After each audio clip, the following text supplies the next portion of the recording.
D'accord, bon, bonjour à tout le monde, ceux qui nous entendent, Hello. les 2500 millions d'auditeurs qui nous suivent Au avec moins. acharnement. En tout cas, même si vous êtes deux, bonjour à vous, enfin, bienvenue. Nous allons débuter la partie par un petit résumé de la fois précédente, et je crois que nous avions quelqu'un qui était ultra motivé. On t'écoute. Là, je tendais une perche dans le vide, mais j'espère que quelqu'un la saisisse, mais personne. Personne de très motivé. Sinon, Bah, je je vais. peux essayer Allez, si. Maggie, c'est bien. C'est cool, merci. Alors, la dernière fois, nous avions donc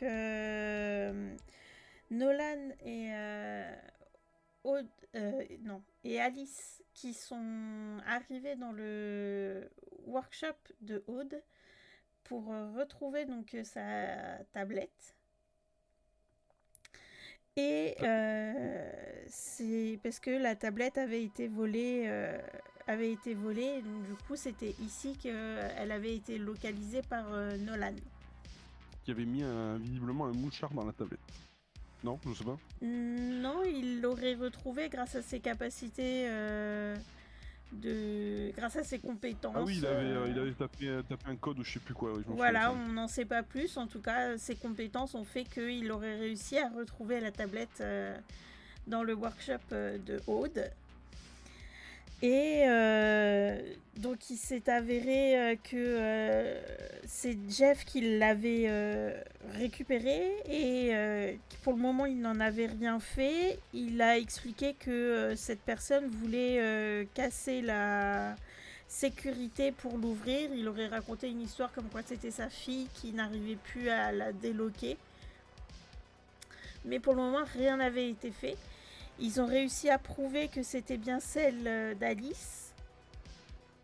Et Nolan a demandé s'ils avaient une tablette qui ressemblait à celle-ci pour la programmer et pour remettre celle-ci donc au voisin le lendemain matin quand il viendrait chercher pour prouver que c'était bien lui qui avait volé la tablette. Du coup, Jane avait été appelée pour faire une vérification de la tablette d'Alice, parce que Alice avait peur que des informations n'y soient plus ou ou aient été compromises. Donc c'est Jane qui a été appelée, et avant que Jane arrive, Alice est partie avec Jeff à l'hôpital pour sa main. Et donc nous avions testé le spectroscan sur la nouvelle ancienne tablette qui devait être faite et programmée pour le voisin le lendemain, de manière à ne pas toucher à celle d'Alice, parce qu'elle Aude s'était engagée à ce que personne ne touche à celle d'Alice tant que Alice ne sera pas là. Et à ce moment-là, le spectroscan a fait du bruit et aurait cramé quelque chose. On n'en sait pas plus.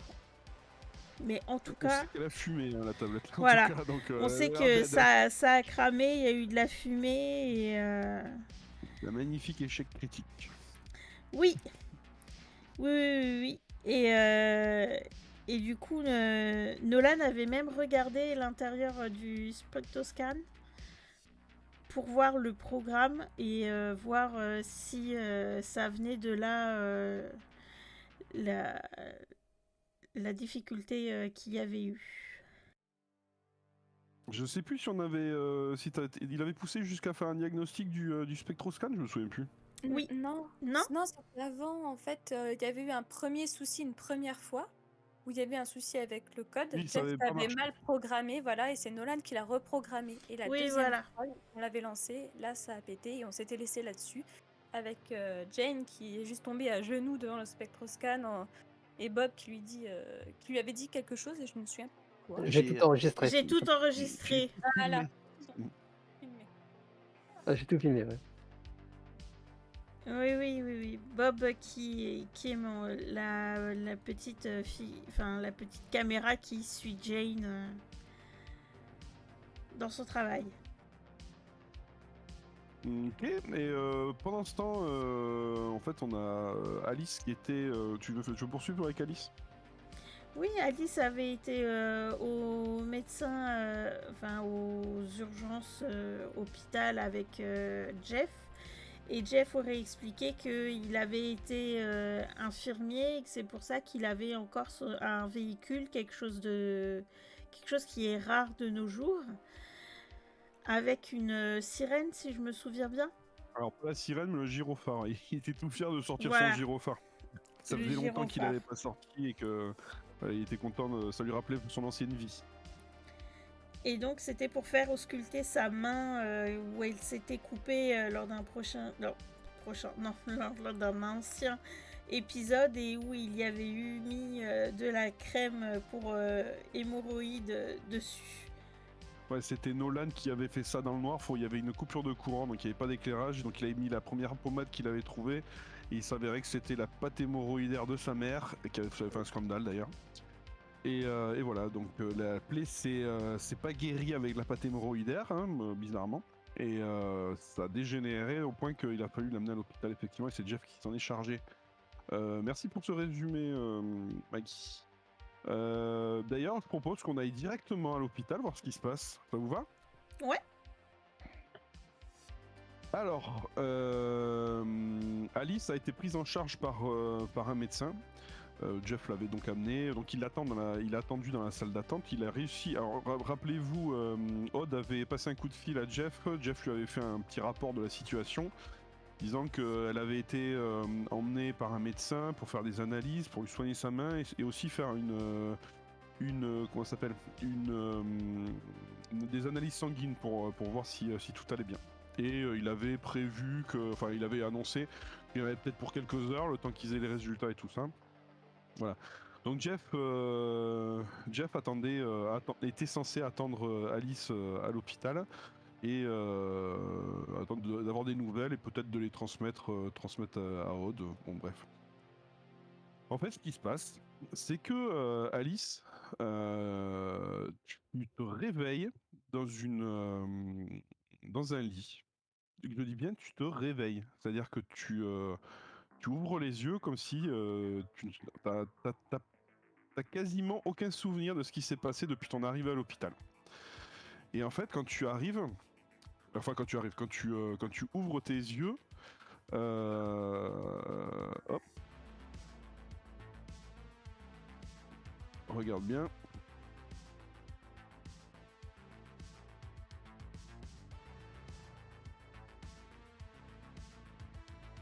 Voilà la vision que tu as. Il n'y a que moi qui le vois là où tu l'as mis pour tout le monde dans le chat. Alors toi t'es toute seule dans ton lit et en fait tu vois que Jeff est à ton chevet. Il est juste à côté de toi. Ouais. Et tu réalises qu'en fait il est il est debout sur la photo, mais en fait en réalité il est assis sur une chaise à côté de toi. Tu réalises qu'en fait il te tient la main, mais genre t'as ta main dans sa main et il a son autre main posée, tu vois, il tient ta main avec ses deux mains.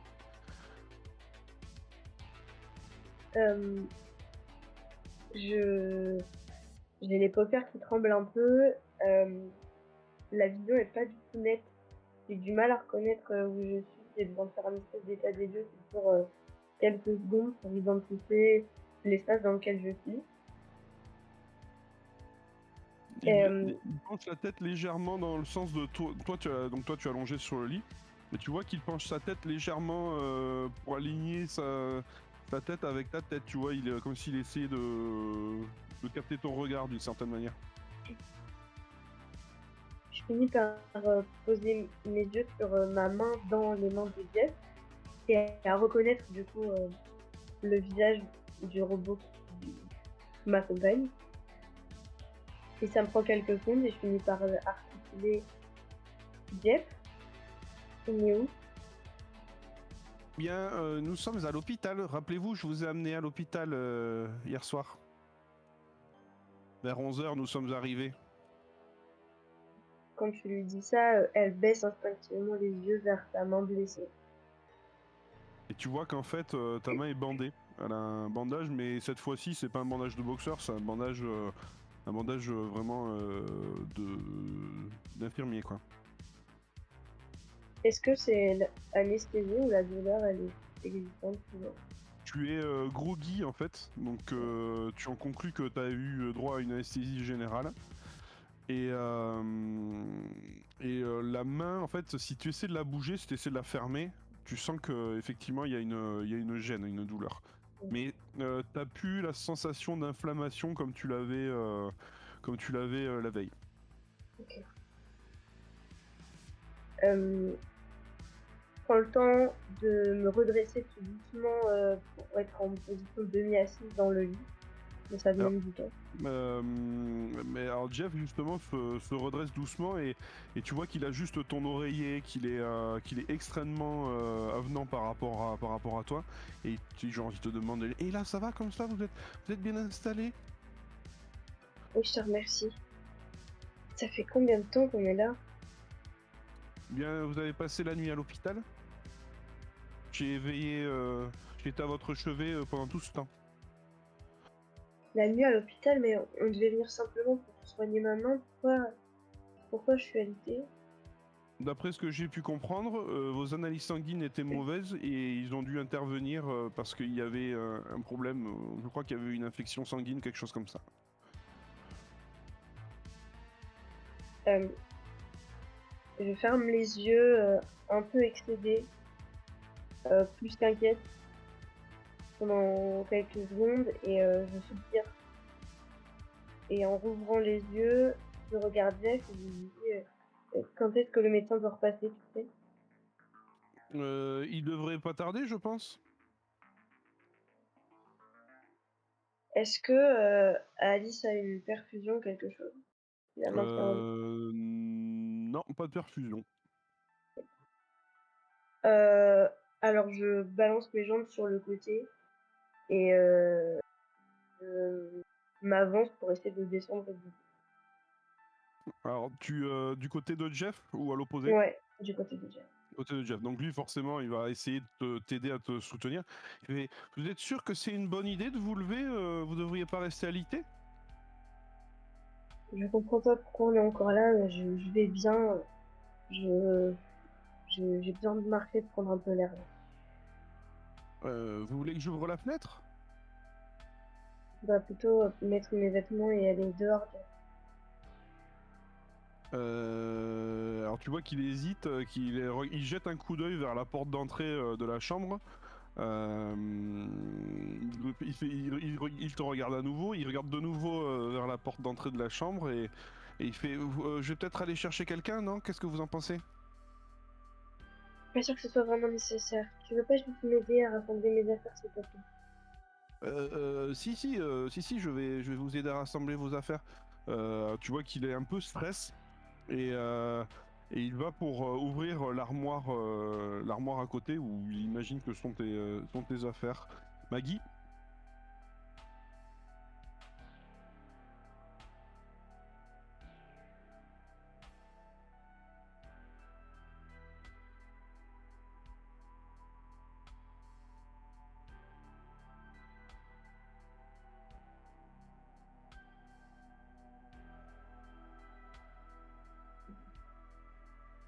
Ok. Ah, tu t'écroules là, à ce moment-là, Jeff referme très vite la porte du placard et se précipite au pied du lit pour t'aider à te relever en fait. Je m'appuie sur Jeff et je lui dis tu peux m'aider à me rasseoir, s'il te plaît? J'ai Alors, dû me précipiter et quelque chose qui va pas. il te prend, mais tu sais, genre un peu comme le mec prend la mariée à la fin du mariage, tu vois, enfin, Mhm, à la fin de la cérémonie de mariage. Il mhm. te soulève comme ça et en fait il te rallonge sur le lit, il te repose sur le lit, il te dit je pense que vous ferez mieux de rester allongé. Il est très délicat dans la façon dont il te manipule entre guillemets. Je je soupire encore une fois et pour le coup, j'ai le regard un peu plus agité, comme si, j'essaie d'observer la porte, la fenêtre, pour essayer d'anticiper, l'arrivée d'un médecin ou de quelqu'un pour entendre la conversation. André? Là, tu vois justement à travers les fenêtres, de ta chambre, une femme, clairement médecin vu la blouse et tu la vois passer, elle te regarde de loin et elle a l'air de froncer les sourcils, elle ouvre la porte et tu vois que cette femme médecin, est vraiment très enceinte.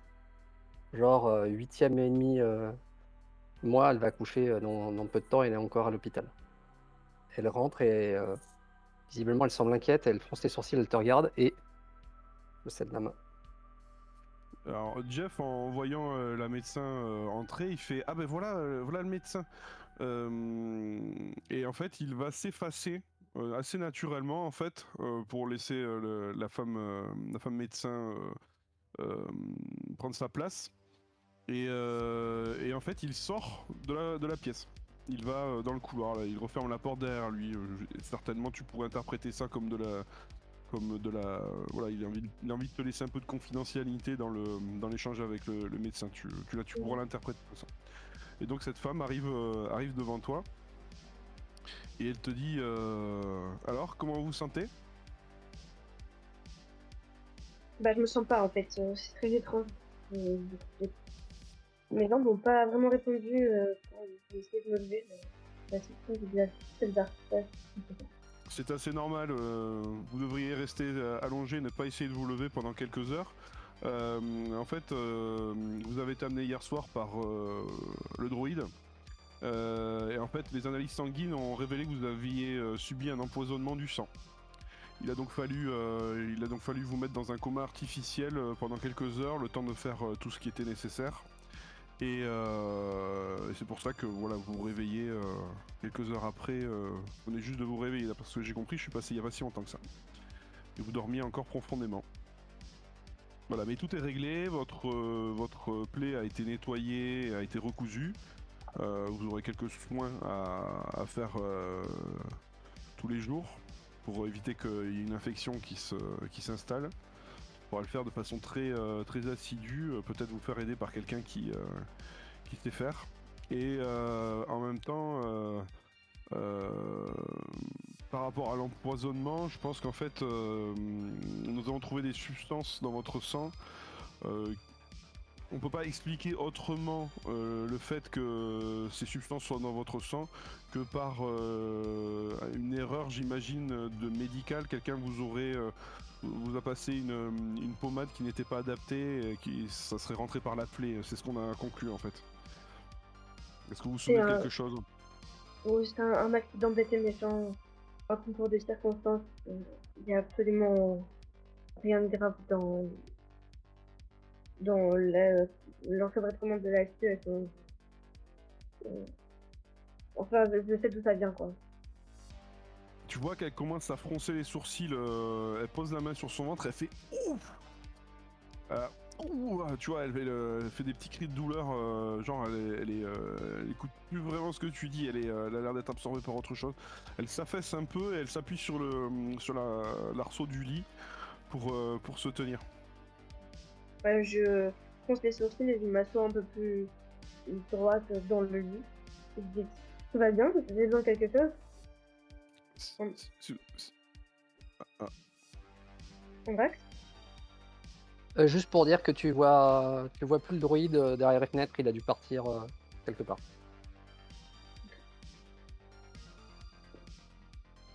Donc elle dit oh, je vais juste, tu vois qu'elle a mal, je vais juste m'asseoir une petite seconde sur le lit si vous voulez bien. Oh. Là tu vois qu'elle en chie, elle a vraiment très mal quoi.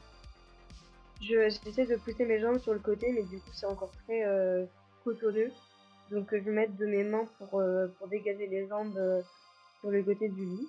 Je me tâte pour être auprès d'elle et je lui dis est-ce que vous avez besoin de quelque chose? Est-ce que vous massez le bas du dos? Qu'est-ce que vous ressentez exactement? Tu vois qu'elle a du mal à s'exprimer, elle devient très très rouge en fait, elle fait oh, contraction, contraction. Et elle te fait signe, tu vois qu'elle claque des doigts, tu sais, elle pointe un truc vers toi, juste à côté de toi. Elle fait sonnette, sonnette. Je me traque avec sur les draps du lit pour avoir la sonnette à portée de main.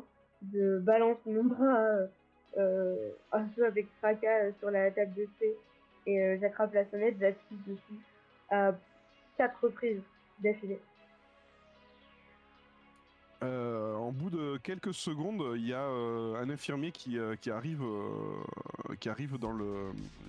par la porte d'entrée et qui fait vous venez de sonner, et là il voit la médecin qui est sur le lit en train de faire ouf, ouf, ouf. Elle souffle, elle commence à souffler. Ben oui, vous voyez bien, il y a urgence. Il faut que vous l'aidiez, ça a l'air très grave là. Et en fait, elle, tout d'un coup, en fait, tu vois l'infirmier qui est un peu surpris. Et tout d'un coup, tu vois, il écarquille les yeux, mais genre, il voit un truc impressionnant. Tu sais, tu lis dans son regard en fait qu'il est, il est pas choqué par ce qu'il voit, mais il a un effet de surprise qui bloque complètement. Et là, t'entends un ruissellement sur le sol, comme de l'eau qui tombe sur le sol.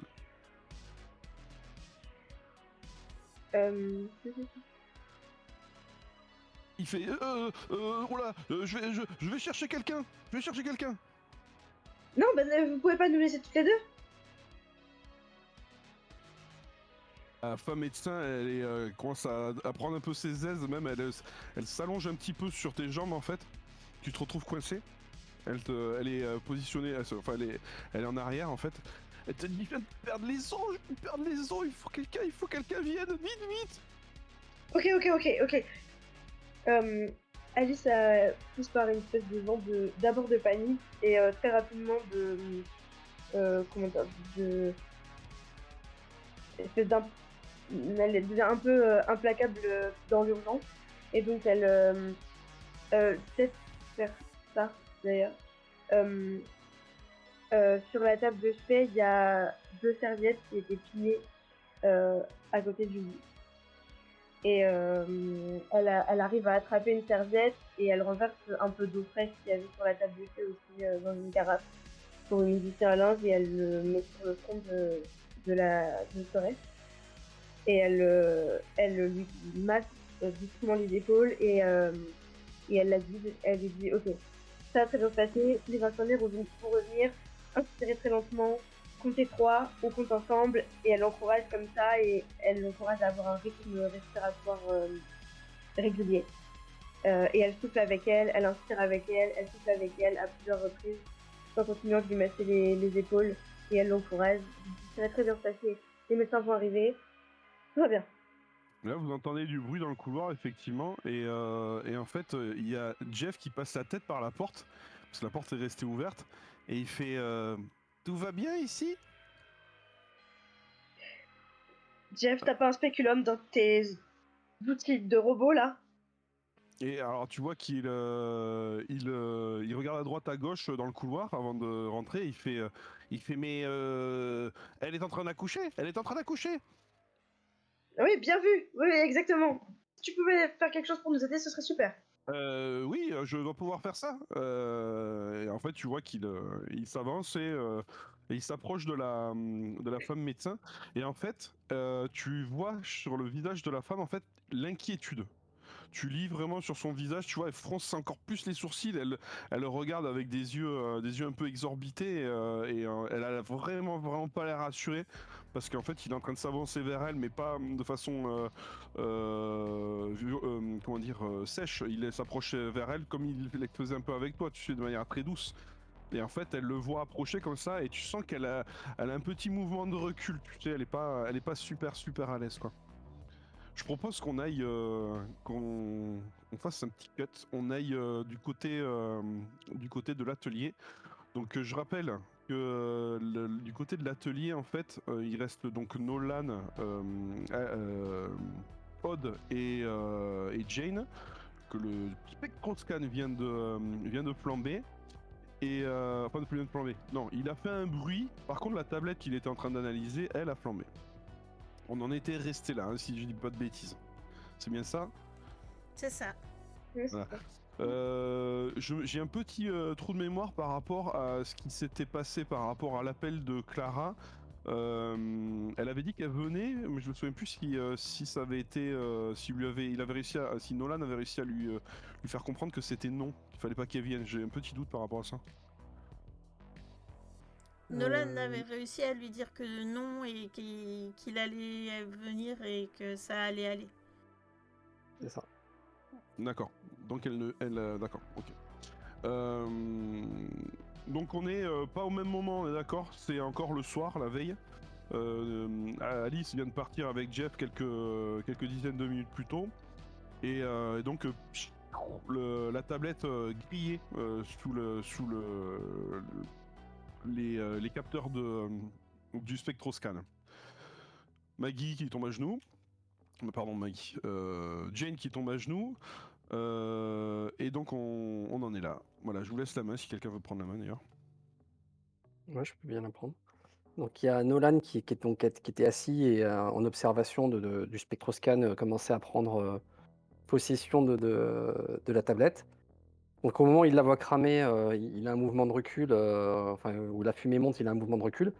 Il commence à comprendre ce qui est en train de se passer et il se redresse en disant: «Mais merde! Merde! Comment on va faire maintenant?» Et donc il tourne le dos au reste de l'équipe et il fait les 100 pas dans l'entrée, là où il y a le comptoir. Il sort. Il sort juste devant là.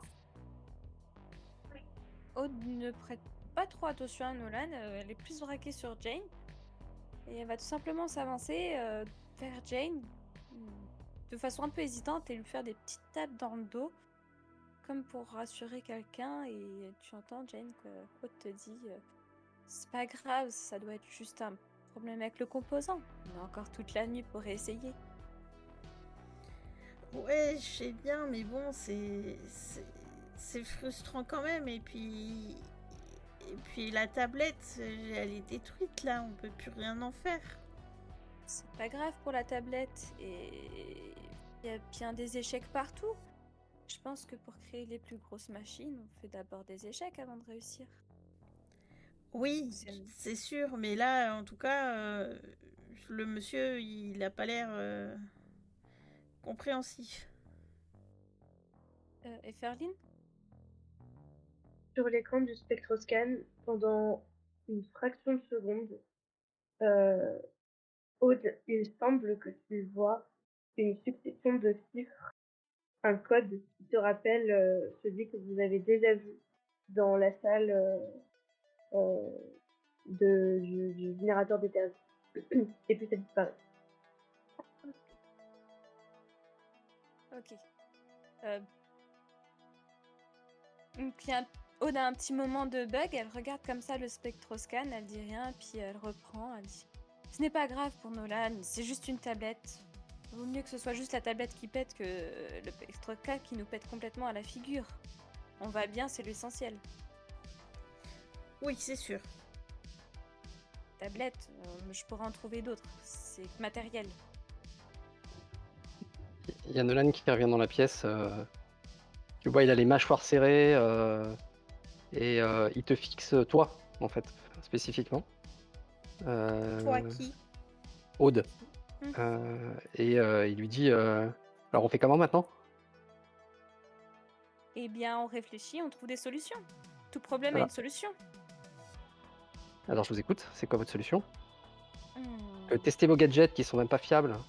En plus, coder avec les pieds au passage, je vais me permettre de le dire. Voilà ce qu'on a. Excusez-moi, monsieur le député, mais je ne vous permets pas de dénigrer le travail de quiconque. Moi, je fais le constat. On branche le truc, ça crame la tablette. Et mauvais. Ce n'est pas grave, ce n'est qu'une tablette. On peut retrouver d'autres composants et d'autres matériaux ailleurs. Ce n'est que matériel. Ça se retrouve absolument partout. C'est pas grave pour vous? Oui. Bah, c'est grave pour moi. En une nuit, c'est parfaitement possible de trouver tout ce qu'il vous faut. Donc il n'y a pas à s'énerver autant. Ah bah, je serais bien curieux de voir ça.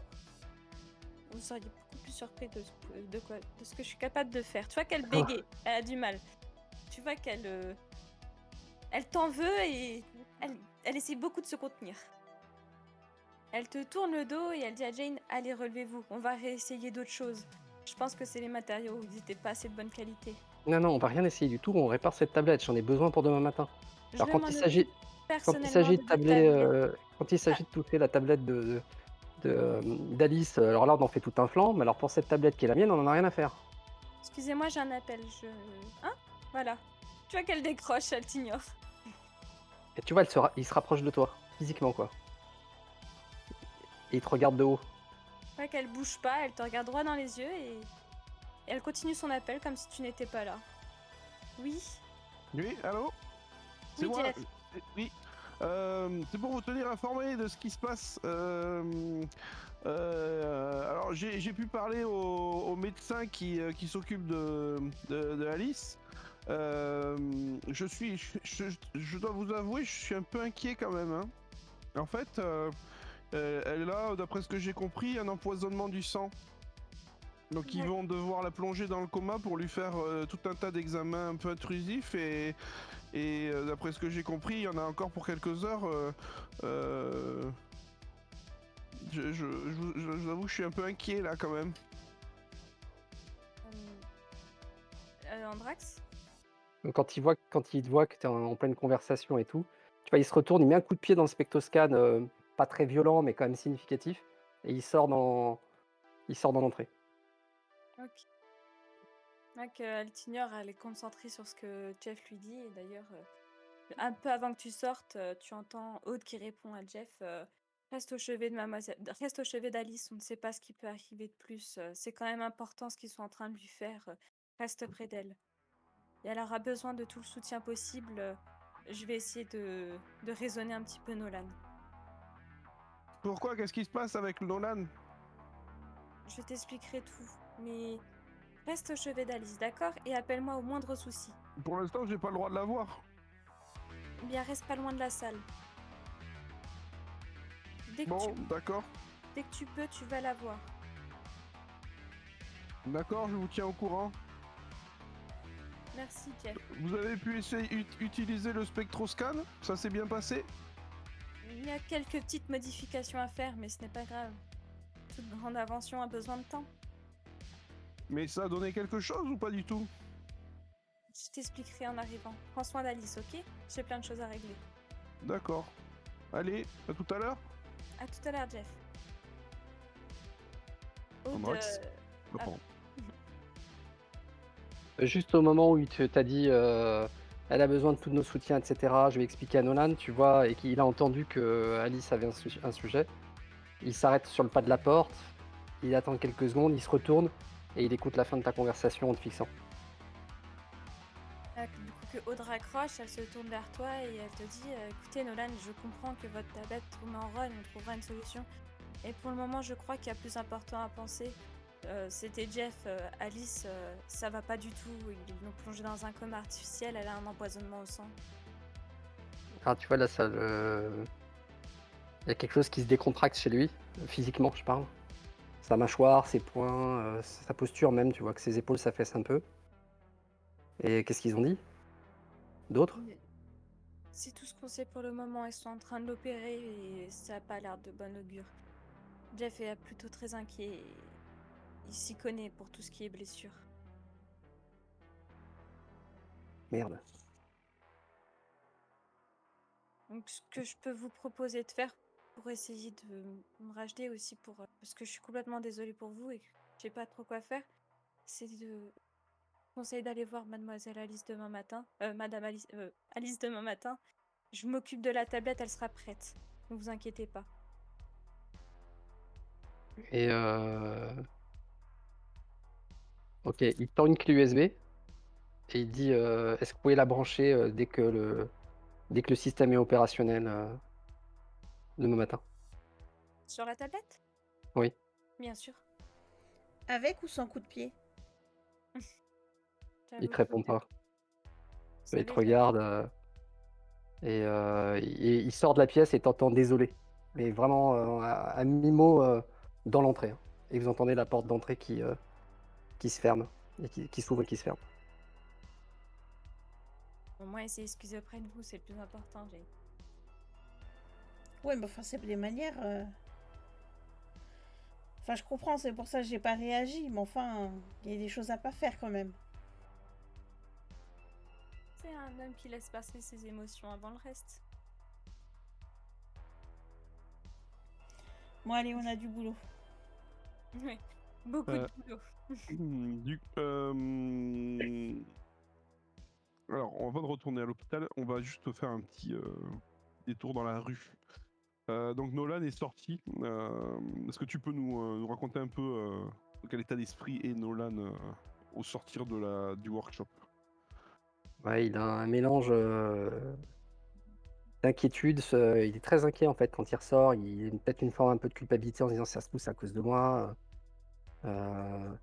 Et puis il dit oh merde, d'un seul coup il se rappelle de sa mère. Tiens, mais il y a Clara, faut que je la rappelle et tout. Du coup, en pensant à Clara, il pense au voisin. En pensant au voisin, il repense à la tablette, donc ça le réénerve. Donc il est dans une émotion comme ça entre la culpabilité et la colère. Et là, il met sa capuche sur la tête de son gros blouson, il a un gros blouson et il se met à courir. Il se met à courir, à courir, à courir. Je crois qu'il sait même pas où il va, à ce stade et il part en courant et il accélère le pas de plus en plus. Il voit les lumières de la ville qui défilent à côté de lui, il capte plus rien autour. Il est probable qu'il ait à un moment traversé une rue sans même faire attention aux voitures et il court. C'est tout. D'accord. Ok. Du coup, je propose qu'on aille à l'hôpital voir ce qui s'y passe. Donc on est dans cette chambre d'hôpital, la chambre d'Alice. Et en fait, c'est un peu la panique. Faut dire ce qui est. La femme le médecin qui est enceinte, qui est en train d'accoucher, hein, clairement. Elle est en train de pousser des cris et il y a deux trois patients qui déambulaient dans le couloir, qui se sont un peu approchés, qui regardent par la porte d'entrée. Jeff, il est extrêmement concentré. C'est assez impressionnant d'ailleurs de voir Jeff en action. Alors qu'il a l'air un peu gauche, un peu voilà, il est très pas stressé, mais voilà, il a ce côté un petit peu pas très sûr de lui quand tu le vois en temps normal. Là, tu as l'impression d'avoir affaire toi Alice, qui est observatrice un peu de la scène, tu as l'air d'avoir affaire à une toute autre personne qui est extrêmement, comment dire, il sait ce qu'il veut, il sait ce qu'il faut et en fait il donne des directives. Il les donne à la fois avec fermeté, mais en même temps avec une certaine douceur. Il arrive à quand même à obtenir une réaction de la part du médecin qui, quand je vous rappelle que tout à l'heure elle avait l'air assez réticente à l'idée de laisser un droïde s'approcher d'elle. Et en fin de compte, t'as pu voir au fur et à mesure de comment il s'exprimait, de la façon dont il lui parlait, que en fait il avait réussi à gagner la confiance du médecin. Et en fait, la réalité de la situation, c'est qu'en fait personne ne vient pour l'instant pour vous aider. Et donc elle n'a pas trop d'autre choix que que de lui faire confiance. Jeff, en fait, t'as demandé de te remonter au maximum dans ton lit pour lui laisser de la place. Et en fait, il l'a fait s'adosser contre toi. C'est-à-dire que il t'a demandé d'écarter un peu les jambes pour qu'elle puisse se poser son dos contre toi. Et elle se met en position d'accouchement voilà, enfin en tout cas de travail voilà, il t'invite à essayer de la soutenir du mieux que tu peux. Avec les capacités que tu as voilà, de quelqu'un qui vient de sortir d'un coma artificiel, hein, donc tu fais ce que tu peux, quoi. Donc il a fait une espèce de chambre avec un drap. Il t'a demandé de lui faire passer les couvertures et l'eau et tout ça. Enfin bon, tu vois qu'en fait il est en train de gérer comme il peut. Il est penché sur la femme qui est en train d'accoucher. Et tu vois qu'en fait, il a l'air. Il lève la tête tout d'un coup et il dit je vois ses cheveux, je vois ses cheveux. allez-y, poussez. Alors tu vois, il donne des conseils à la dame. Il fait, allez-y, poussez, poussez, poussez. Maintenant, retenez. Enfin, et petit à petit, en fait, il s'avère qu'il arrive à Andrax. Et finis ta phrase peut-être?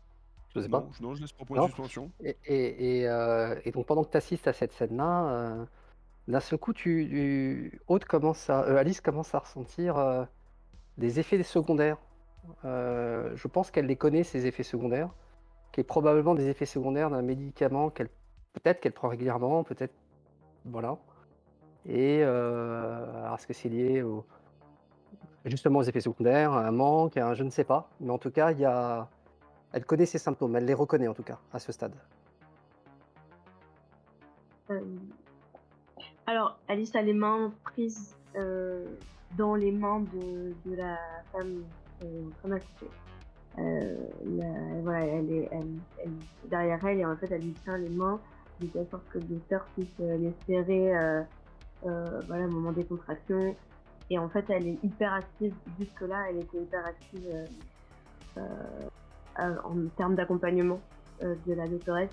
Donc, elle continue de l'encourager, elle respire avec elle, elle fait le petit sein, quand il faut faire le petit sein pour aider à soulager les contractions. Elle l'encourage, des fois elle lui passe une main sur le front pour l'encourager, pour avoir un contact bienveillant. Et au milieu d'une phrase, elle l'encourage. Je sais pas ce que vous faites, continuez. Allez, on compte 3, on compte 3, on saute. Et au moment où elle parle, d'un seul coup, il y a un énorme vertige qui l'attrape et qui suspend sa phrase. Elle se sent à demi flottante tout à coup. Et le lit semble se basculer à la verticale. En tout cas, c'est ce qu'elle voit. Elle a l'impression de tomber net dans un vide qui s'arrête pas. Et pourtant, ça dure une fraction de seconde. Et au moment où elle a la sensation de tomber, donc c'est-à-dire que son but part en avant, elle a un spasme comme on peut en avoir quand on se réveille en sursaut à demi endormi. Et elle a une nausée qui monte très vite. Elle se penche sur le côté du lit et elle vomit par terre. Ce qui complique drastiquement les choses puisque la pauvre médecin en train d'accoucher est non seulement épuisée mais là écœurée et j'imagine perturbée par ce qui se passe et inquiète. Enfin, je sais pas trop, j'imagine. Alors, la personne la plus perturbée dans l'histoire, ça va être Jeff, parce qu'il voit lui tout ce qui se passe. Et en fait, en levant la tête, au moment où il dit je vois ses cheveux, il arrive. Poussez madame. Et en fait, il te sentait complètement participer à l'accouchement. Et en fait, d'un coup, en fait, il voit que il t'observe juste 2 secondes. Il voit que tu te penches sur le côté, que tu as une espèce de vertige et que tu te mets à vomir par-dessus le bord du lit. Et là, en fait, il bug, c'est-à-dire qu'à un moment il bloque et il est là, mais et en fait la femme médecin qui est en train d'accoucher, elle pousse un cri en serrant les dents, elle fait et en fait il reprend conscience de la situation. Et il fait continuez, poussez, il a l'air vraiment décontenancé par rapport à ça. Et en fait, il est plus vraiment dans l'accouchement. En fait, il y est, mais en fait, il a l'air très très très inquiet par rapport à ce qu'il vient de voir. Et il se penche en même temps, pendant qu'il est en train d'aider la femme. Il se penche sur le côté régulièrement et il te dit mais Alice, ça va qu'est-ce qui vous arrive? Mélu. Au moment où il commence à être décontenancé,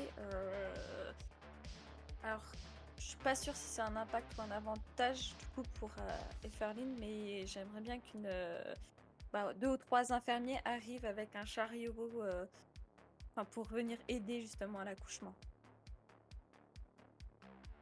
Alors techniquement t'as pas le droit de créer un avantage pour quelqu'un qui est en train de jouer, qui est mis un personnage qui est mis en scène. Donc j'ai presque envie de te dire non. Bah désolée Ferline, j'aurais essayé. C'est ok, on continue. Donc, Alice est penchée sur le côté du lit. Elle a complètement lâché les mains de la médecin qui est toujours entre ses jambes. Donc, elle a une espèce de twist déjà du ventre et du bassin qui est pas naturel du tout. Elle a les jambes complètement bloquées sous le corps de la femme qui s'allongeait sur elle, et elle qui est vraiment penchée le plus possible sur le côté. Et elle agrippe le matelas avec les mains prises de tremblements en fait, qui sont saccadés, qui sont pas permanents, mais quand ils sont là, c'est presque de ce qui se passe en fait. Elle se met à transpirer à grosses gouttes aussi, et tout ça se passe relativement vite. Ça se fait en 3 à 4 minutes, tout à coup, son corps semble lui échapper. Elle a un moment de doute où elle ne sait pas si c'est vraiment un effet secondaire de l'anesthésie ou si c'est vraiment un effet secondaire d'un autre traitement qu'elle a l'habitude de fréquenter. Il faut un peu de temps pour éluder la question parce que son corps se rappelle à elle. Elle attrape à tâtons et assez violemment sur sa table de chevet le verre et la carafe d'eau. Mais elle manque de renverser la carafe dans la précipitation parce qu'elle a même pas le déclic de lever les yeux pour voir où est-ce qu'elle met la main. Elle attrape la carafe, elle la renverse à moitié par terre pour mettre de l'eau dans le verre, et en fait elle essaye de boire mais c'est peine perdue, donc elle se rince à peine la bouche. C'est assez apocalyptique comme scène. Et elle ouvre le tiroir de la table de chevet violemment et elle tâte l'intérieur en espérant trouver une plaquette en aluminium ou en plaque. Et pendant que tu tâtonnes comme ça, d'un seul coup, les lumières s'éteignent. On entend les machines qui étaient là à un rythme régulier qui faisaient bip, bip, pouf, pouf, pouf, tout s'arrête. La lumière centrale s'arrête et vous voyez juste les lumières un peu de sécurité de l'hôpital, probablement, alimentées par un groupe électrogène qui commence à s'allumer, et vous entendez une sorte d'alarme de fond, qui est pas une alarme inquiétante, mais qui est une alarme qui se déclenche quand il y a des choses, voilà, des problèmes système qui se déclarent dans l'hôpital. Et vous êtes vraiment dans la pénombre, hein. Il fait nuit dehors, il y a la brume en plus à l'extérieur qui laisse peu passer la lumière de la lune, et vous avez juste un fil de lumière qui est lié à ces fameuses LED qui sont dans le couloir et qui passent à travers les fenêtres. Alors Jeff regarde autour de lui, mais qu'est-ce qui se passe? Pas besoin de ça. Alice, répondez-moi. Alice respire très fort, elle halète presque pour essayer de se calmer et de se raisonner. Ça lui prend quelques secondes, sur le coup elle est pas, mais elle n'a pas le réflexe de répondre à Jeff. Par contre, ce qui finit par recapter son attention, c'est les cris et les contractions de la jeune femme qui est toujours à son contact. Et elle se redresse, elle se réaligne en fait dans le lit avec elle, et l'état d'urgence prend un peu le dessus sur ses émotions et sur la fragilité de son corps. Elle reprend les mains de la jeune femme et elle dit à Jeff: te déconcentre pas, t'as une vie entre les mains, dépêche-toi, fais en sorte que ça se passe bien. Alors elle dit ça de façon assez claire ou vraiment elle en chie? C'est presque un ordre, et en fait elle souffre en le disant. Enfin, il y a un truc, son corps est pas du tout en bon état, et donc c'est plus agressif que ce qu'elle voudrait. Alors Jeff te regarde pendant une demi-seconde, puis après il retourne sur la femme médecin et il fait vous continuez à pousser, à respirer, allez-y. Et là en fait la femme elle a une espèce de petit moment de lucidité entre deux contractions, et elle s'adresse à Jeff et elle lui dit: en son sac ces gélules, donnez-lui-en. Et elle recommence à pousser en poussant des gémissements. Du coup là il se redresse, il comprend pas trop ce qu'elle vient de lui dire. Et il regarde derrière elle, il voit, enfin il regarde derrière lui plutôt, et il voit l'armoire dans laquelle qu'il avait ouverte avant au moment où le médecin est arrivé. Et il se souvient que dans l'armoire, il a vu qu'il y avait le sac d'Alice. Donc il fait mais l'enfant arrive, il est là.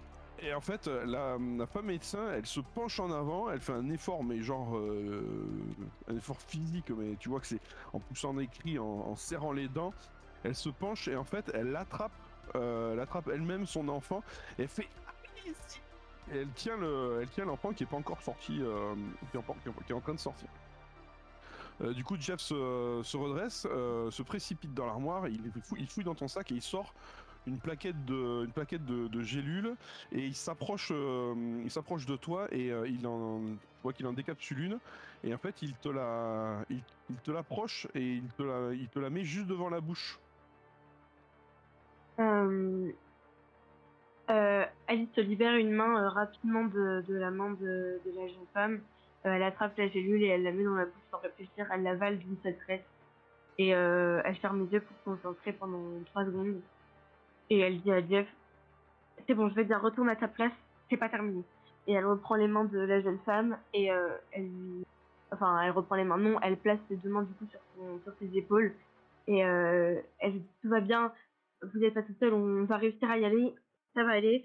Sauf qu'entre temps, elle respire encore très fort, son corps tremble de toujours. C'est très compliqué de réfléchir à ce qu'elle dit exactement. En tout cas, elle se remet au contact de la jeune femme.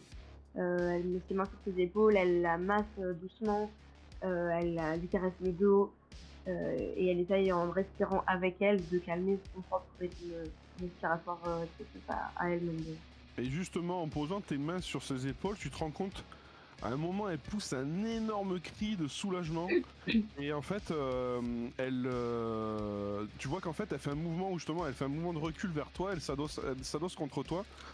Et en fait, Jeff fait oh tu vois qu'il a un moment de surprise. Et en fait, tout d'un coup, vous entendez le cri d'un enfant, un bébé qui braille.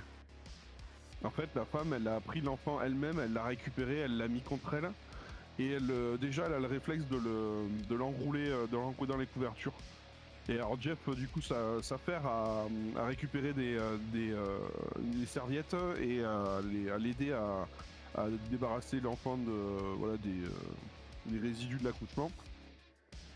Et il fait à la femme médecin, il lui fait est-ce que je peux vous laisser quelques secondes? Je vais chercher quelqu'un pour faire la suite. La femme, elle voulait juste un geste de la tête pour acquiescer. Et Jeff s'en va en courant. Tu vois vraiment, il part à fond la caisse. T'as les gens qui étaient à l'entrée qui s'écartent pour le laisser passer. Et il y en a un justement qui décide de fermer la porte histoire que voilà, laisser un peu d'intimité. Voilà. Est-ce que tu veux réagir, Alice? Au moment où la jeune femme s'appuie contre elle, de soulagement, d'épuisement, Alice se laisse tomber aussi vraiment dans les coussins derrière. Et en fait, on dirait qu'elle est presque aussi épuisée que la femme qui vient d'accoucher. Ces tremblements se calment petit à petit. Et elle a encore des spasmes de temps en temps, mais le temps entre chaque spasme, un peu comme le temps entre chaque contraction, s'éloigne, se dissipe et de plus en plus long. Elle respire toujours fort et en fait, elle sait pas trop où mettre les mains. Depuis que le bébé est sorti et qu'elle est dans les bras de sa mère, au début elle avait les mains sur les épaules de la jeune femme, mais en fait elle s'est un peu sentie de trop. Elle a essayé de les remonter sur sa poitrine, mais ça l'empêchait de respirer et elle a laissé tomber les bras, en fait, presque en croix, mais mollement de chaque côté du lit. Et elle est complètement étalée dans le lit, épuisée en fait. Et sa vision se refloute un peu. Et au bout de quelques minutes comme ça, au rythme de la respiration de la jeune femme, elle finit par s'endormir. Alors juste avant que tu t'endormes, en fait la jeune femme justement elle tu sentais qu'elle s'est complètement apaisée et qu'elle est en train de prendre l'enfant dans ses bras. Elle le tient vraiment comme une mère qui vient de titiller un bébé, quoi. Et en fait, à un moment, à ton grand étonnement, elle se tourne légèrement vers toi, même si elle peut pas te voir, mais elle sent que ta tête est sur son côté gauche. Peut-être qu'elle sent ta respiration ou quoi, et elle se tourne légèrement vers toi. Elle libère un de ses bras qui tient l'enfant, elle passe la main derrière et elle saisit ta nuque. En fait, elle t'attrape derrière la tête. Et tu vois que c'est une caresse en fait qu'elle te fait. Et elle te dit vous, comment allez-vous?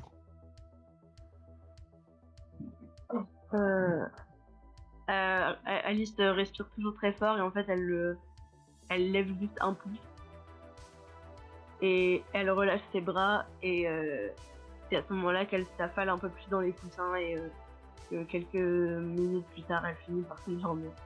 Tu ne vois pas, mais tu sens qu'elle sourit et elle te chuchote un merci. Et en fait, elle colle sa tête contre ta tête l'espace de quelques secondes. Puis ensuite, elle relâche sa tête délicatement. Et on voit tu sens qu'elle essaye de moins s'appuyer sur toi et d'essayer d'être un peu plus autonome. Et tu sens que la pression se libère au niveau de ta poitrine. Elle est en train d'essayer de se repositionner et elle a l'enfant. Alors tu aperçois la tête de l'enfant qui vaguement avant de t'endormir, tu aperçois la tête de l'enfant qui est je sais pas si t'as déjà vu la tête d'un bébé à la naissance, mais il a les yeux tout fermés, il essaie de les ouvrir, mais il est voilà. Et puis comme c'est dans la pénombre que bon, tu aperçois ce que tu peux apercevoir.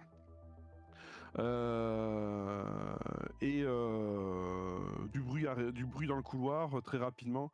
Des infirmiers arrivent enfin des infirmiers, peut-être un gynécologue ou je sais pas, une sage-femme ou quelqu'un qui arrive dans le couloir. Toi en fait à ce moment-là tu ne perçois plus rien. C'est-à-dire que de nouveau tu t'endors à ce moment-là en fait.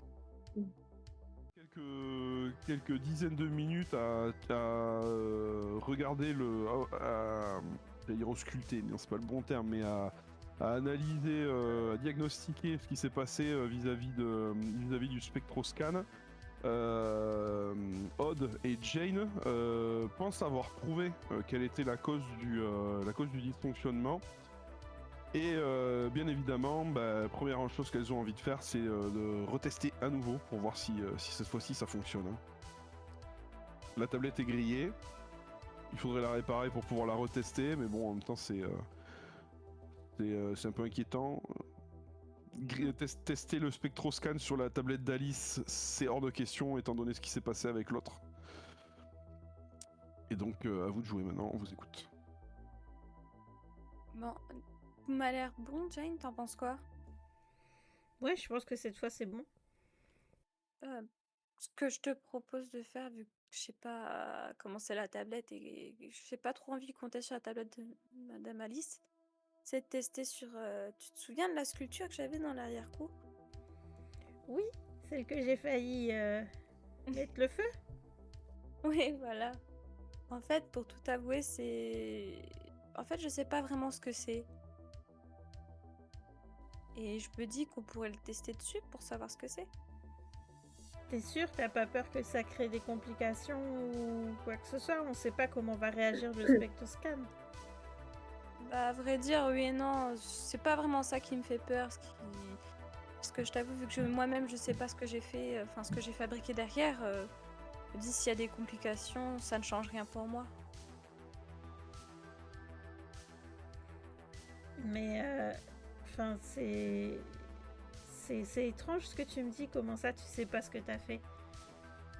Bah je sais pas comment t'expliquer ça. Tu vois qu'elle est vraiment dans l'embarras et elle regarde ses pieds. Je fais ça un peu instinctivement et j'ai bien envie de savoir et de comprendre ce que je fais et je me dis que c'est le moment avec le spectroscan. Mais t'assembles des matériaux, enfin tu fais... Enfin, c'est quoi concrètement? Concrètement, bah justement, je sais pas, ouais, j'assemble des trucs, je les soude entre eux, je les relie, mais je sais pas vraiment vers quoi ça mène et ce que c'est.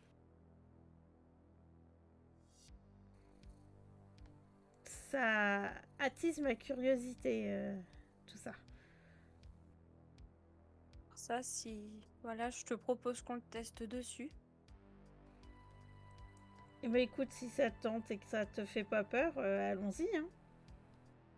Elle te fait un sourire et elle a l'air quand même inquiète. Tu peux ressentir un mélange de quelqu'un qui est rassuré mais en même temps qui a peur. Je peux comprendre un peu, même si moi c'est différent avec le SpectroScan, c'est quand même quelque chose que j'ai créé et que grâce à, enfin avec ton aide tout de même, hein, mais je l'ai créé et je suis pas sûre de son fonctionnement non plus, donc dans un sens un peu plus minime, je peux comprendre ce que tu ressens. Je pense que c'est plus compliqué que ça. Je pense que j'ai juste peur de comprendre ce que je fais, j'ai envie de dire. Je vois. Bon, si on l'essayait.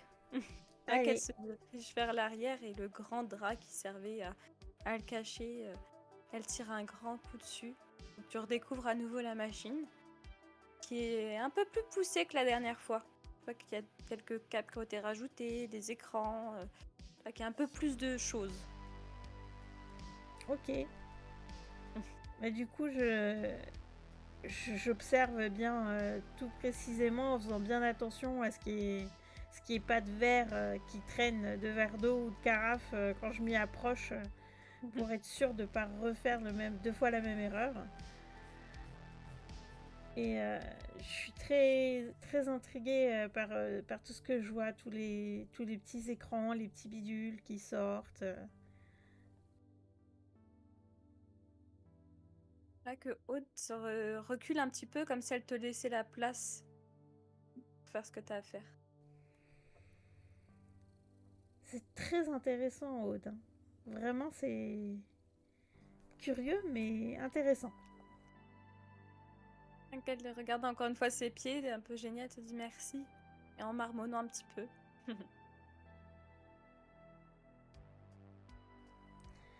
Bon, allez, on essaye de brancher? Oui, exactement. Elle se rapproche à nouveau de toi comme comme si elle avait repris un petit peu plus confiance en elle et elle te suit dans ce que tu fais. Mais je pense que c'est un peu compliqué pour Jane d'arriver à trouver où tout brancher parce que c'est pas une machine conventionnelle. Du coup, elle met un peu de temps à réussir à trouver tous les branchements pour le SpectroScan. Mais avec ton aide, on arrive enfin à le brancher. Et du coup, avec toutes les petites lumières s'allument comme c'est censé le faire. Andrax? Et là, Aude, tu ressens une sensation assez bizarre. Une sensation au moment où ça se connecte, une sensation que tu as déjà ressentie il n'y a pas si longtemps quand tu étais face à l'éthergie. Une intuition étrange. Une intuition étrange, ok. Bah, comme tu te rappelles, celle que tu avais décrite quand tu étais rentré dans l'éthergie, il y avait quelque chose de. Tu Ouais, que sentais j'avais quelque chose. des frissons, ouais, ok. C'est ça, et c'est exactement la même chose. Ok.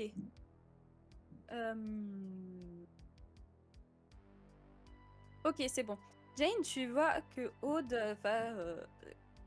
commence à reculer tout doucement et ce que tu pensais voir au départ de la fascination et de l'excitation face à l'attente de la réponse au SpectroScan, elle va quand même avoir le visage complètement livide. Elle va commencer à regarder le sol et tu constates qu'elle va faire comme une crise d'épilepsie. Ok. Comment ça se manifeste en fait?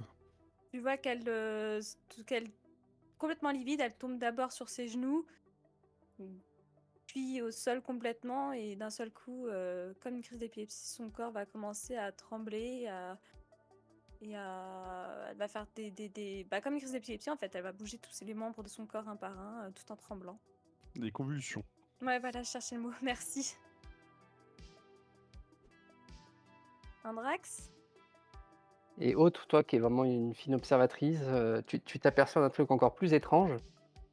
C'est que le spectroscan, alors c'est probablement une coïncidence entre nous, hein, mais le spectroscan pulse quasiment à la même vitesse que le corps de Aude tremble. Donc c'est moi, c'est Jane qui voit ça. Oui, voilà.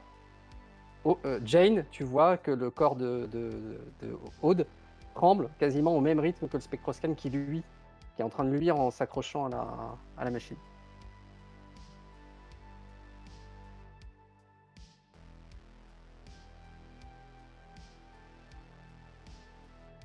Quelqu'un veut réagir? Ok.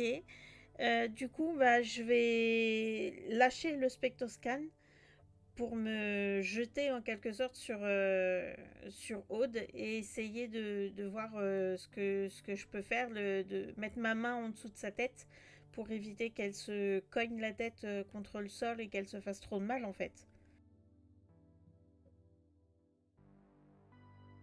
Ok.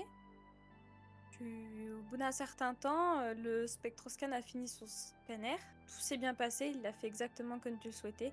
T'entends un bip, et au moment où tu l'entends, Aude arrête complètement ses convulsions. Je pense que je l'ai entendu, mais vraiment de manière très, très lointaine. Je suis plus concentrée sur toi. Et donc je te vois arrêter tes convulsions. J'enlève ma main gentiment de derrière ta tête et j'essaye de voir au niveau de ta main si je peux arriver à prendre ton pouls pour voir si t'es toujours là. Tu sens pas de pouls. Tu sens pas de pouls et ça t'inquiète. Ah je panique complètement. Et Aude va juste se rasseoir comme si c'était normal. Qu'elle est complètement perdue. Hein.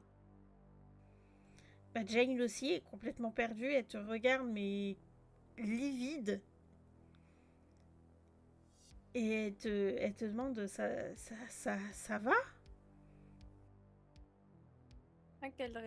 Comme si elle réfléchissait et elle te dit je crois que oui. Qu'elle tourne la tête vers toi, tu veux la machine, puis vers toi. Et elle te dit quelque chose n'a pas été, c'est le spectroscan, il a pas marché. Tu vois qu'elle se met debout d'un seul coup. Ça a encore pété. Quand tu regardes le spectroscan, tu vois qu'il fume.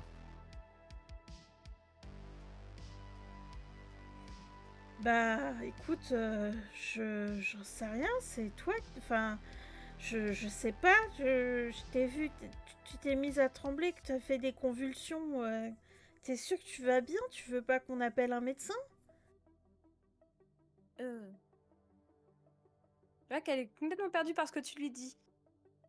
Je n'ai jamais fait de convulsions. Là, je t'assure que tu viens d'en faire.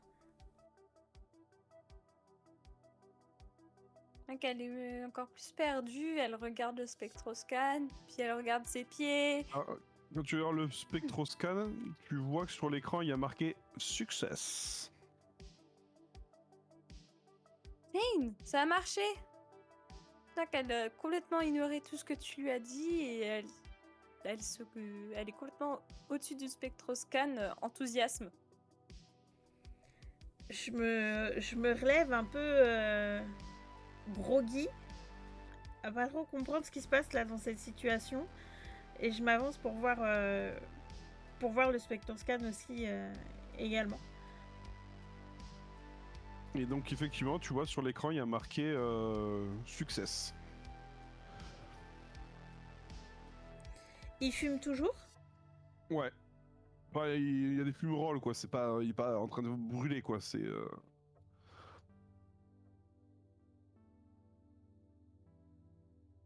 Alors du coup, qu'est-ce que tu peux nous dire, Jane?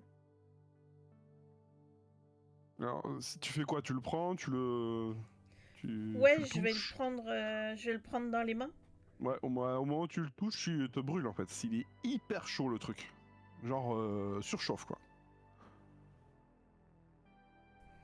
Je vais le Au point lâcher. qu'il est intenable. Au moment où tu poses ta main, tu es obligé de relâcher instantanément, sinon tu te brûles vraiment. Bah, je le relâche, je le relâche directement. Hein. Donc tu vois ça, Odd. Tu vois qu'elle relâche le spectroscan. À peine elle le prend, elle le relâche aussitôt. Qu'est-ce que ça t'évoque? Je vois qu'elle fait un petit pas en arrière. Tout va bien, Jane? Tu t'es pas fait mal? C'est chaud. C'est très chaud.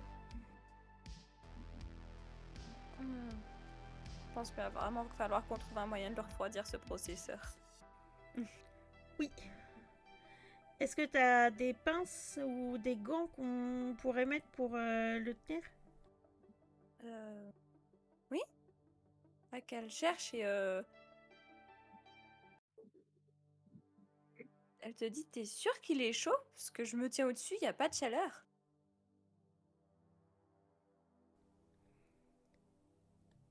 Elle te regarde, elle te regarde un peu, un peu bizarrement et elle te dit, est-ce que tu as des sensations dans les mains? Je vois qu'elle regarde ses pieds, elle te dit, je pense que oui, je crois que c'est dû un peu aux convulsions, je sais pas. Je me sens pas tout à fait dans mon assiette, mais je préfère ne pas y penser. J'ai cherché, j'arrive, j'ai un torchon pas loin. Qu'elle te sort un gros torchon plein de cambouis pas très propre. Elle le prend sans aucun problème, mais elle te regarde toujours et elle dit va vraiment falloir qu'on aille voir un médecin hein, parce que ça m'inquiète ton état quand même. Non, ça va aller, c'est Jeff qui s'occupe de moi. Je vais juste attendre qu'il rentre. D'accord, j'aurai une longue conversation avec Jeff. Elle regarde encore une fois ses pieds et puis elle te dit bon, ils ont regardé le spectroscan. Oui. Curieuse. Oui, allez, on regarde ça. Eh bien, on va rester là, puisqu'on va aller voir du côté de Nolan ce qui se passe. Ça marche. On t'écoute, Nolan. Donc Nolan erre dans les rues, il court à bout de souffle, et il peut courir comme ça assez longtemps, en fait, pendant des heures. Il a ça régulièrement visiblement dans sa pratique, et puis il repense spectroscan, la main d'Alice, sa mère qui l'a pas appelé, et même ce voisin, c'est à chaque fois qu'il pense au voisin, il a la mâchoire qui se serre, et il repense encore au spectroscan, et ça peut évidemment, ça l'amène à se rappeler de son père, brièvement. Ça faisait longtemps qu'il n'avait pas entendu parler d'une machine pareille, et au moment où il se fait cette réflexion-là, Mélu? Inconsciemment, en fait, tu as couru jusqu'à chez toi, jusqu'à chez ta mère. Tu te retrouves face au bâtiment de chez ta mère. Ah, c'est tout? Parce que c'est pas une complication du coup, hein? Si, mais du coup, non. Alors, en quoi est-ce une complication alors? Sinon c'est un impact tout court. Bah, c'est un impact tout court. Je sais pas aller plus loin. Ça marche. Et donc Nolan s'arrête devant le bâtiment, il est en train de penser à son père, et puis il pense à sa mère, et là toute la colère qu'il avait à l'intérieur de lui commence à s'échapper. Probablement que c'est la culpabilité puis la compassion qui prend le dessus. Et il décide de monter voir sa mère comme il lui avait promis. Et donc il monte, prend l'ascenseur, arrive au 22e étage, les portes s'ouvrent, il sort, et donc il arrive devant chez sa mère. Il sort ses clés, il ouvre la porte et il rentre. Alors, juste avant quand tu introduis les clés dans la serrure, tu entends un rire dans la cage d'escalier. Ce rire, tu le connais. C'est Robert. Mais c'est pas un rire qui t'est destiné, visiblement. Tu as juste reconnu son rire, il éclate de rire à un moment dans la cage d'escalier. Donc au moment où il met les clés, du coup, Nolan dans la serrure, il tourne, il l'ouvre, il fait un tour de clé, il entend ce rire, et là il reste devant la porte à regarder cette porte. Il est en train de penser à sa mère, ce qu'il allait lui dire, comment il allait la consoler, comment il allait pouvoir s'excuser pour Alice, et à ce moment-là, toc, il entend Robert, et à ce moment-là, il y a il oublie sa mère, carrément, il oublie tout ce qui s'est passé, il n'entend plus que ce son, ce rire. Et même si le rire n'est pas contre lui, il le prend contre lui. Il lâche les clés, il les laisse sur la porte. Et il descend les escaliers en direction du rire. Dans quel état d'esprit il est quand il fait ça? Il y va énervé ou plutôt détendu? Alors oui, il est énervé, il n'est pas en colère comme il l'a été quand il est parti courir. La course à pied, visiblement, a eu raison de le calmer, de le revenir un peu, le redescendre émotionnellement. Mais ouais, il est énervé. Il a besoin de certaines explications. Il est déterminé, je dirais. Et ça se voit dans son pas. Un pas franc, il descend. Limite, il sautille, comme s'il était sur un ring en descendant les marches une par une.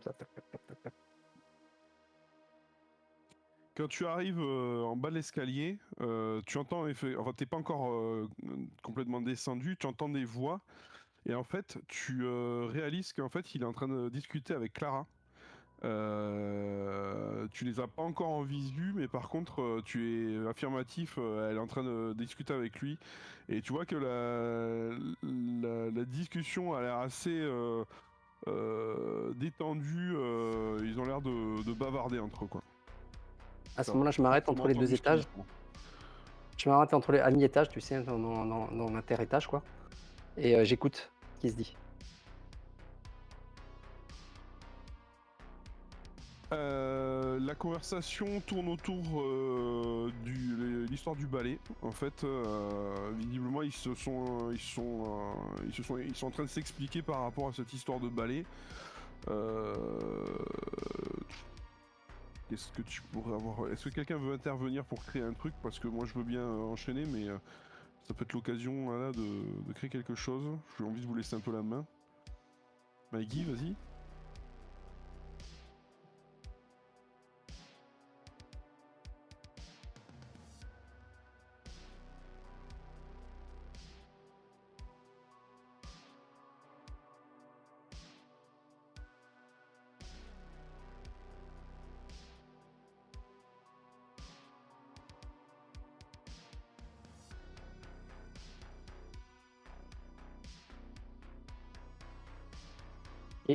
Qu'est-ce que je ressens en termes de...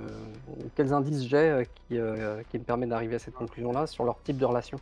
En fait, je pense que ce que tu ressens surtout, c'est une sorte d'étonnement de voir qu'en fait, ta mère et lui ont l'air d'avoir une relation cordiale. Et du coup, ça va à l'encontre un petit peu de ton intention qui était de t'expliquer avec lui. Parce que là, tu sens que quelque part, d'une certaine manière, c'est pas le moment de faire ça, ou peut-être si, ou enfin, je sais pas comment toi tu vois les choses, mais ouais, j'y compte bien. Mais voilà, t'as cette sensation de te dire que là, si tu arrives, tu vas arriver comme un cheveu sur la soupe, clairement. Et par rapport à ce que je ressens par rapport à leur relation, elle est de quelle nature? Est-ce que elle est juste, c'est de la cordialité entre voisins? Est-ce qu'il y T'es a... justement surpris parce que t'as l'impression que en fait ils sont pas juste sur une discussion cordiale de voisinage, mais que ça a l'air d'être un peu plus la relation a l'air d'être un peu plus amicale, un peu plus chaude que ce que toi t'aurais pu imaginer par rapport à la relation avec entre elle et lui. Vas-y, je t'en prie. Et j'entends même le fait que qu'ils discutent des groupes de discussion, Donc ça va un peu dans l'intime de Clara finalement, des discussions de Clara. Donc ils rentrent pas dans les détails, mais ils l'évoquent, ils en parlent normalement, comme si c'était pas la première fois qu'ils en parlaient. Donc moi je me trouve dans cette situation-là, j'écoute, j'étais en train de repenser que j'allais tout foirer, même si j'ai peu d'espoir sur le fait que Aude puisse trouver quelque chose dans quelques heures. Mais je me dis: «On sait jamais». Je vais pas faire en tout cas, je vais rien faire tant que Clara est là, et dans ce cas-là, à ce moment-là, je décide de remonter, à petits pas, dans l'appartement. Alors, juste au moment où tu commences à remonter, tu entends qu'en fait, ça parle de toi. Ta mère parle de toi. Mmh. Est-ce Donc que, est-ce que ça attise ta curiosité bah, ou clairement, je m'arrête net et là, je refais demi-tour. elle est en train de dire à Robert que tu vas venir, elle va faire tout pour que tu viennes lui présenter des excuses. Bah, elle dit non mais t'inquiète pas, tu sais il est encore jeune, il se rend pas bien compte, t'inquiète pas, je vais voir avec lui, je vais lui dire qu'il vienne te voir et qu'il te présente des excuses parce que effectivement voilà c'est pas normal, c'est pas normal. Et comment il réagit, Robert? Tu sens qu'il a une espèce de soupir et il dit bah écoute on verra bien, hein. On verra bien.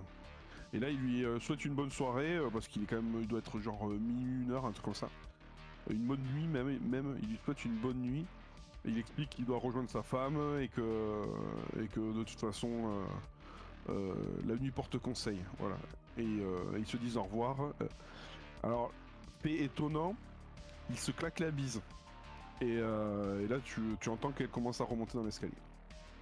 Ça marche. Bah, on est au 13e, hein, c'est ça? Ils sont un peu plus hauts, eux. Ils étaient genre au 15e ou au 16e. OK. Mais, Donc voilà. je remonte d'abord à pas de loup, puis après en courant, pour m'installer dans le canapé du salon. D'accord. Et ta mère, tu entends qu'elle trifouille la porte d'entrée et qu'elle ouvre la porte d'entrée. Je propose qu'on fasse un break sur cette scène-là, qu'on aille du côté de Efferline, enfin de Alice, pour voir un petit peu ce qui s'y passe. Alors, Alice, de nouveau, tu te réveilles. Tu as un peu moins la nausée que tu l'avais lors de ton premier réveil. Tu te rends compte qu'en fait, t'es plus dans la même pièce, t'es dans une autre chambre. Jeff est toujours à côté de toi. Il se tient droit et tu vois qu'en fait il t'observe, il est en train de te regarder quoi. Donc t'as les yeux qui s'ouvrent très doucement, la lumière est revenue, en fait même carrément, mais il fait jour maintenant, tu constates qu'il fait que la lumière du jour parvient à rentrer par les fenêtres. Et voilà, en ouvrant les yeux, tu es un peu ébloui et tu t'aperçois que Jeff est de nouveau là, à ton chevet, et voilà.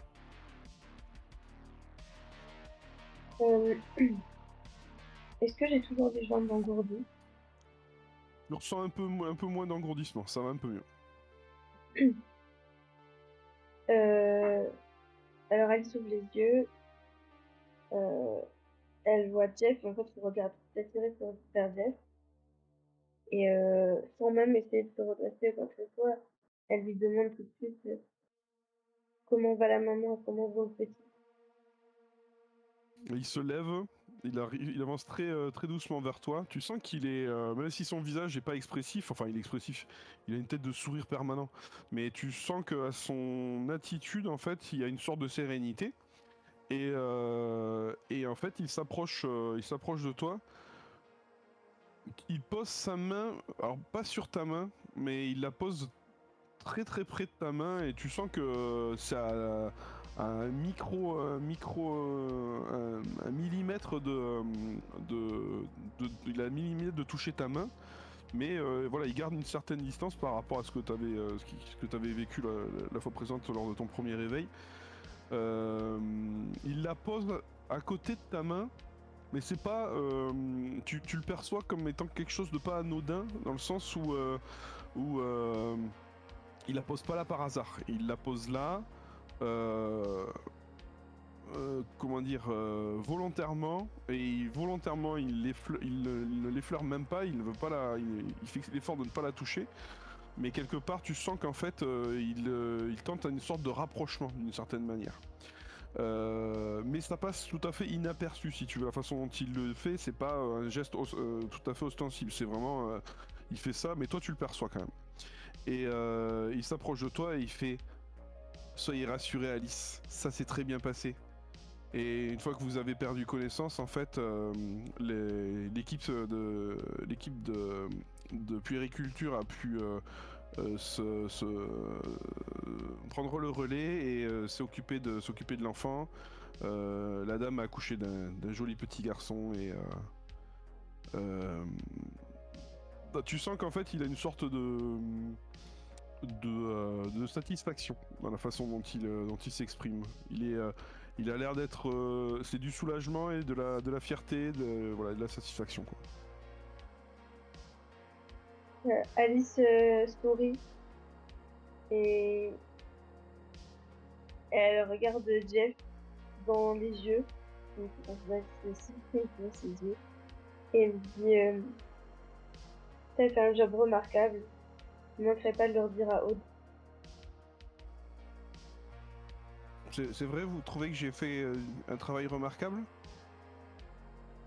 Écoute, j'ai jamais vu un robot quincailler aussi doué pour donner la vie à quelqu'un, donc je pense que ça mérite des honneurs. Au moment où tu dis ça, tu vois qu'il baisse la tête. T'as la sensation en fait que t'as dû dire un truc qui lui a fait de la peine. C'est la sensation que ça te procure. Je pense au je dis il y a quelque chose qui va pas.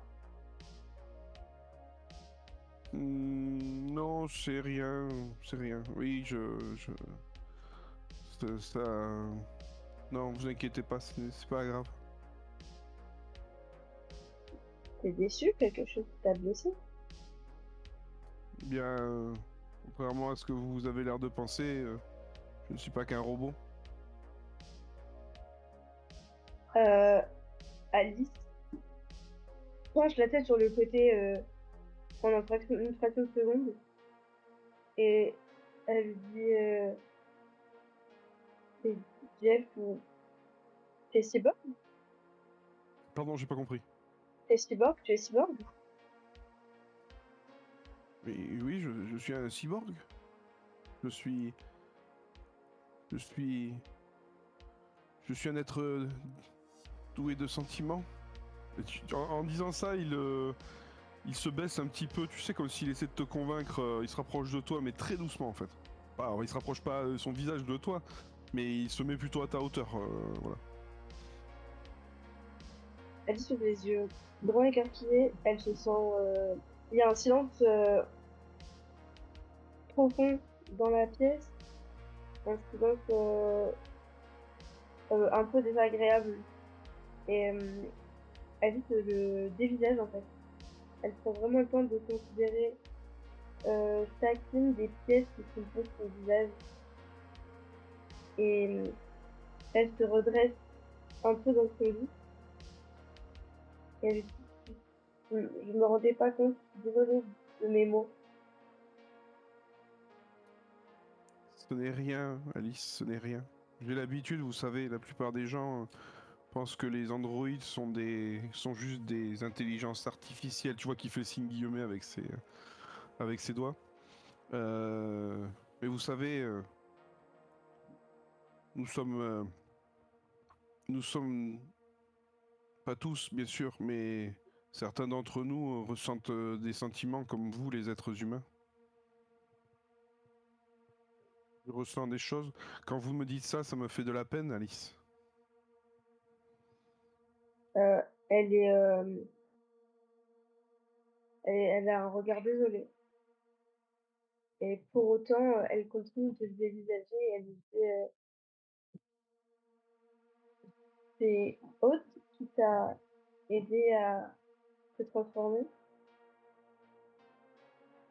Peu importe, Écoutez, Alice, je suis en train de vous dire que j'ai des sentiments, vous comprenez? En fait, étonnamment, Alice se laisse pas dépasser par sa compassion. Quand bien même, vraiment, elle est très touchée par ce que je raconte d'elle. Mais il y a quelque chose qui pique davantage sa curiosité, en fait. Et elle décroche pas ses yeux du robot. Par contre, elle laisse beaucoup de temps, en fait, entre les questions, les réponses. Il se passe beaucoup de temps. Et elle lui dit ne prends pas mes questions pour des accusations ou des trucs que je te lance. C'est absolument pas méchant de ma part. En fait, j'ai jamais vraiment eu l'occasion de discuter avec un cyborg avant. Et j'ai été agréablement touchée par son humanité cet après-midi. Je voulais juste savoir comment tu fonctionnes. Au moment où tu dis ça, tu vois qu'il relève la tête, comme s'il venait de reprendre espoir d'un coup. Et en fait, il se presque un peu comme un réflexe, il glisse sa main qui était juste à côté de la tienne sous ta main. Et il remet son autre main par-dessus ta main. Étrangement, tu ressens que ses deux mains sont chaudes en fait, dégagent de la chaleur. Alors, pas à brûler, mais elles sont assez. Voilà, il y a une certaine température qui se dégage de ses mains. C'est pas quelque chose de désagréable.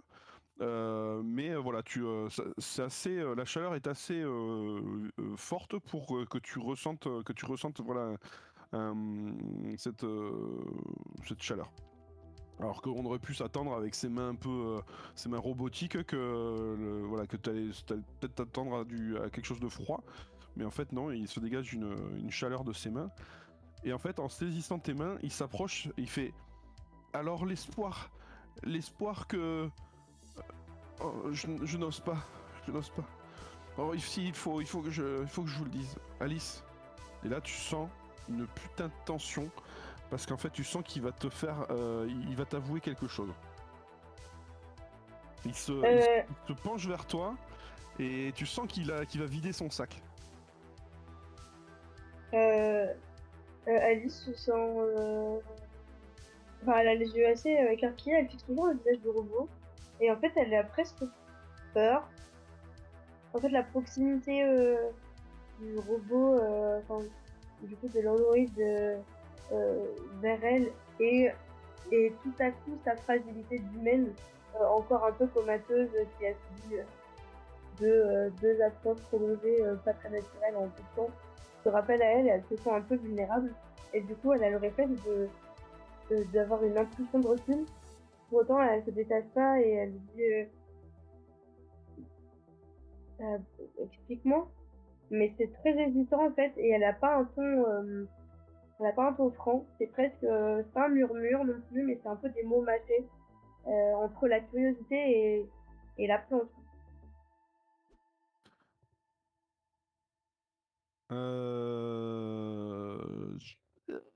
Si t'as te laissé parler, André, parce que là, je voulais enchaîner quand même.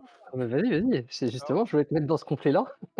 Alors, au moment où tu as ce petit mouvement de recul, il lève la main qui est posée sur ta main.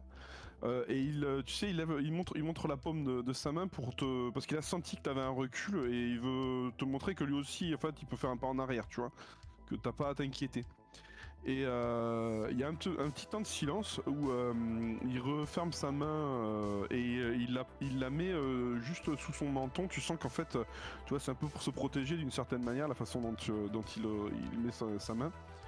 Et en fait, il fait Alice, je dois vous avouer quelque chose.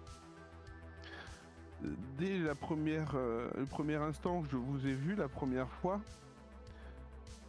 quand vous êtes rentré dans l'atelier, j'ai ressenti quelque chose que je n'avais jamais ressenti avant. J'ignorais ce sentiment jusqu'à ce que je vous vois. Et maintenant que que j'ai eu ce sentiment envers vous, je n'ai qu'une seule chose à laquelle je pense, c'est votre bonheur, votre bien-être. Et je ne pense plus qu'à ça. Je vous avoue que je ne comprends pas vraiment ce qui se passe.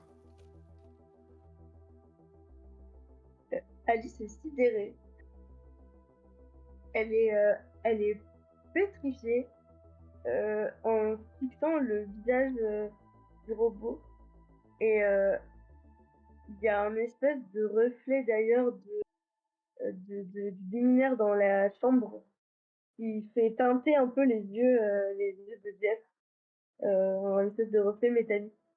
Et ça lui saute un peu aux yeux. Et en fait, elle est obnubilée par ce reflet qui du coup est très humain et en fait purement matière, quoi, purement métal du robot. Et en fait, c'est un peu la douche froide à l'intérieur. Il y a un silence qui s'étire qui est pas très réconfortant, ni pour elle ni pour lui. Et elle se redresse encore, elle se racle un peu la gorge en fait. Et elle dit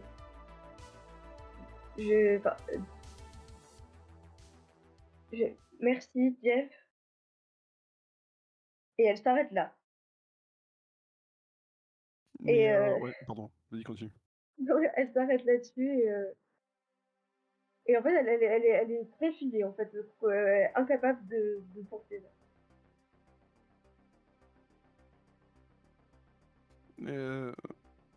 Oui, c'est pas vraiment la réaction que j'attendais. Est-ce que vous savez me dire ce qui se passe? Pourquoi je ressens ça envers vous? Je crois que c'est un dysfonctionnement mécanique.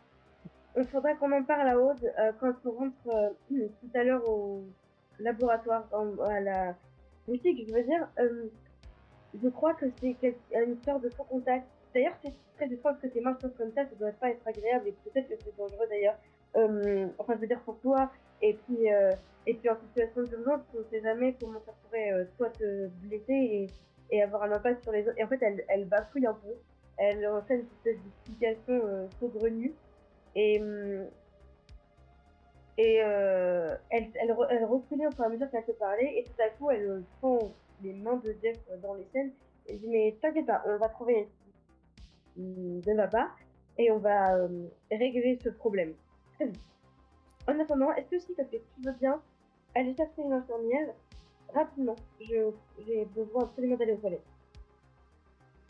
Quand tu dis ça, en fait, et donc tu tiens ses mains dans tes mains, tu vois qu'en fait il a un mouvement de recul avec ses mains pour libérer ses mains de tes mains. C'est un mouvement sec qui te surprend. Et il se redresse assez, pas lentement, mais il bondit pas non plus. Mais il se redresse et tu vois qu'en fait il a son visage comme s'il regardait au loin. Comme s'il ne te prêtait plus vraiment d'attention. Il se tourne très lentement et tu vois qu'en fait il commence à s'éloigner. Il arrive au pied du lit, il est debout, tu le vois de profil comme ça, tout d'un coup il marque un temps d'arrêt et il fait ce que je ressens, c'est pas un dysfonctionnement. Et en fait, au moment où il dit ça, tu le vois qui tombe à plat, mais ça fait un bruit d'enfer si tu veux. Il tombe comme si, sans mettre les mains pour se retenir ou quoi que ce soit, comme si tout d'un coup il s'était arrêté et bam, il s'éclate sur le sol quoi. Ça fait un bruit d'enfer, ça fait trembler le sol. Et voilà. Et on va retourner du côté, si vous voulez bien.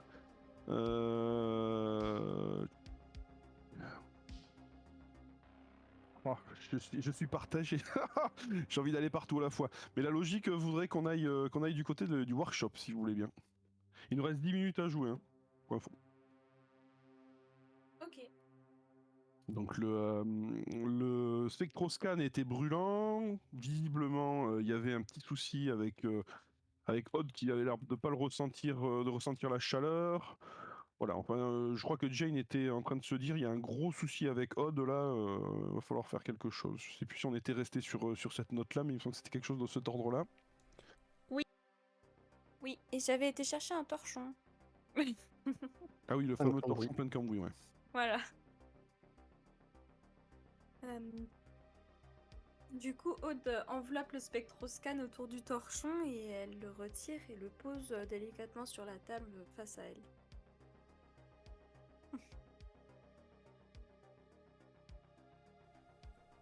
Et du coup, je te laisse faire.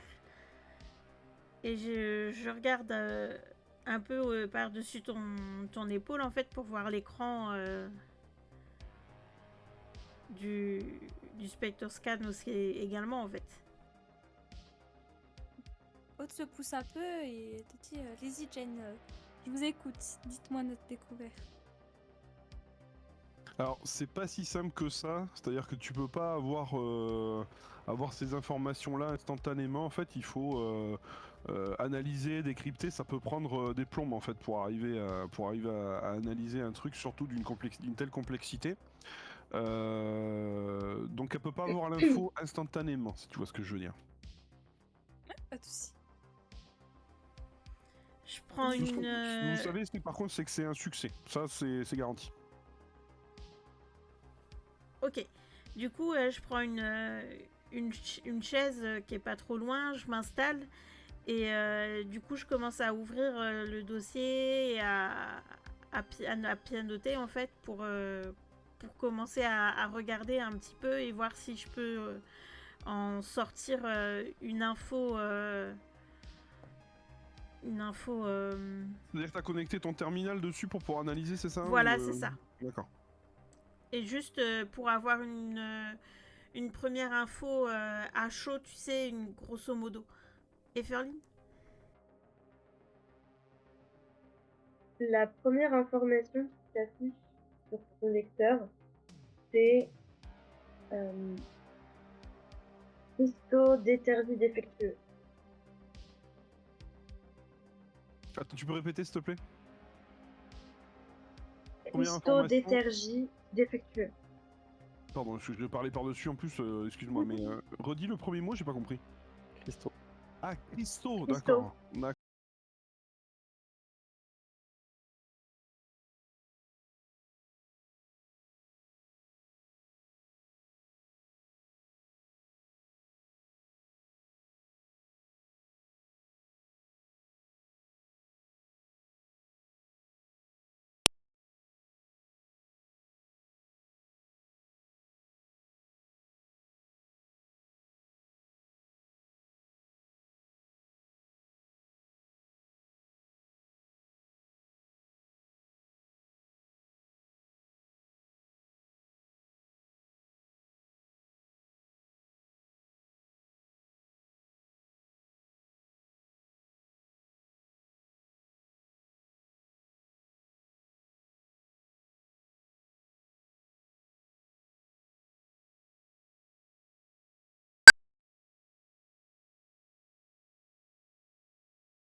Ça existait.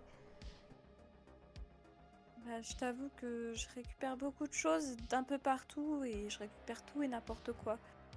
Du coup, ça ne m'étonne pas trop d'avoir ce genre de choses.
qui est joyeux mais qui est compliqué en même temps à vivre pour Jane.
Les éventuelles filles du destin là pendant que c'est encore à chaud. Voilà, prenez 3 minutes.